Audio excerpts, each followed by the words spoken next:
Let's start out west in Nevada, the last remaining swing state that's still up for grabs, according to the Associated Press. We saw a tightening a little bit of this race when votes were dropped today. Former Vice President Biden still holding on to about a 12,000 vote lead. What we also found out from the clerk in Las Vegas area is that we're not going to get any more information out of Nevada until we get about 50,000 more votes announced tomorrow at around noon.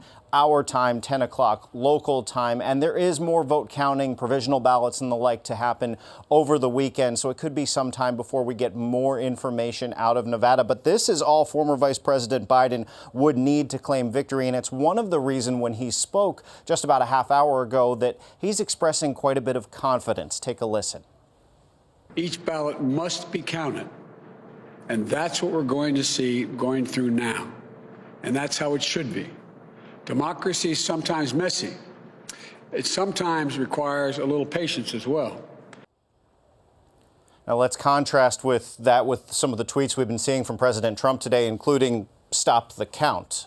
He's also made unsubstantiated claims of fraud and the like. We have not seen the president today. That statement from former Vice President Biden came after he said he was getting a briefing on COVID and the economy. But let's go back to our state-by-state map, because some other states, any of these states would get it done, according to the Associated Press, for former Vice President Biden. And we've seen a tightening today in Pennsylvania. The difference stands, this has been updated just within the last couple of minutes. Biden now down 90,000 votes as the mail-in votes, particularly in areas like Philadelphia and Pittsburgh, continue to be counted. You may remember, guys, in the wee hours on the day after Election Day, Biden was down by 700,000. He's now down by 90,000. We believe there is at least 150,000 votes yet to be counted in the major metro areas for Biden. And even in the rural areas, the mail-in votes are breaking overwhelmingly for Biden because President Trump sowed distrust in the mail-in process. So even in his friendly counties, the mail-in votes are favoring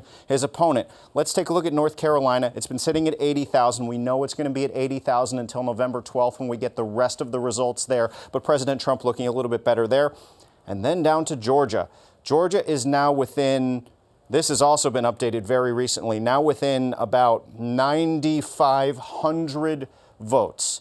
We still have about 40,000 votes yet to be counted. They've been breaking overwhelmingly for the former vice president. This would be a huge upset. It'll probably be also so narrow for either candidate to win. They were probably looking at a recount in Georgia just based on the raw numbers of what's left and the gap and the like. So this one may not be decided anytime soon, but if Biden's just remotely competitive, that is a big, big storyline. So that's a recap of where we're standing right now. Quick note about Alaska. It hasn't been called yet, but is expected to go to President Trump.